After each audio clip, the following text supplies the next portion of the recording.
everyone. Thank you for joining us. We are reading our very last book in the Christmas series.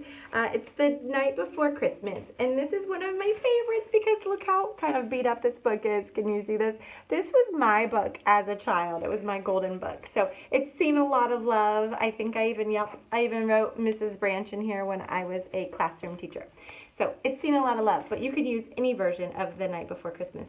Brixton is here to listen to it too. He's even got his Christmas shirt on, his Christmas jammy shirt on. Okay, are you ready to listen, Brixton? The Night Before Christmas. 'Twas the night before Christmas, when all through the house not a creature was stirring, not even a mouse. The stockings were hung by the chimney with care, in hopes that St. Nicholas soon would be there. The children were nestled all snug in their beds, while visions of sugar plums danced in their heads. And Mama in her kerchief and I in my cap had just settled down for a long winter's nap, when out on the lawn there arose such a clatter, I sprang from my bed to see what was the matter. Away to the window I flew like a flash, tore up the shutters and threw up the sash. He's putting on his robe. He's going to see what the noise was.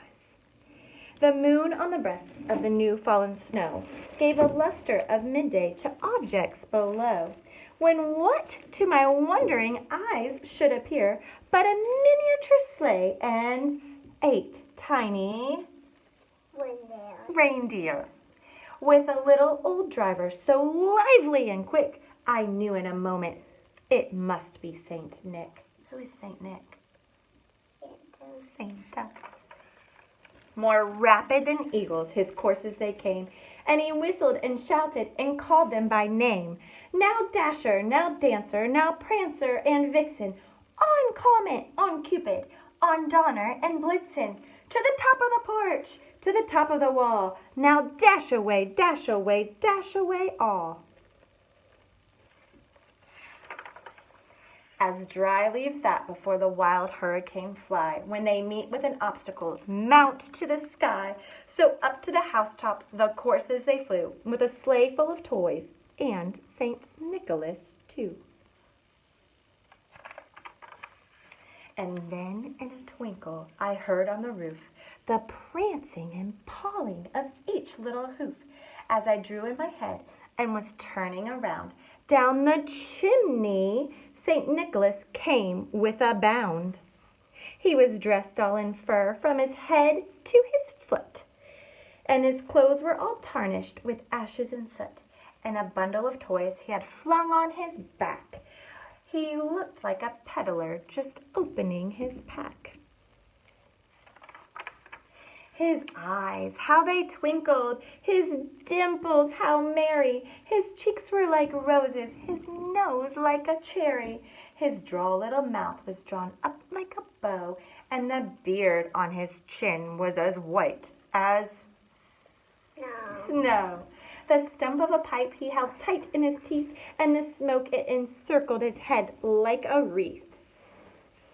He had a broad face and a round little belly that shook when he laughed like a bowl full of jelly. He was chubby and plump, a right jolly old elf, and I laughed when I saw him in spite of myself. And a wink of his eye, can you wink your eye? Can you wink your eye?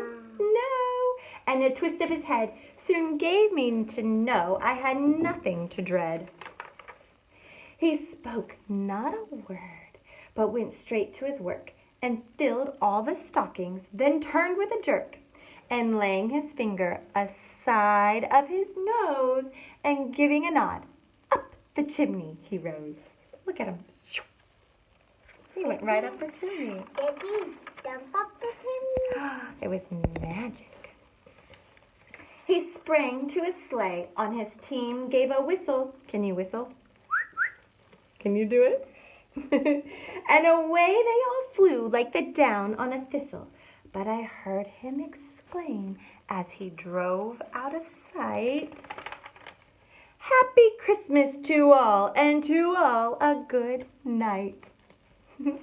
The end. We hope, don't we, Brixton? You want to come up here and so you can see everybody?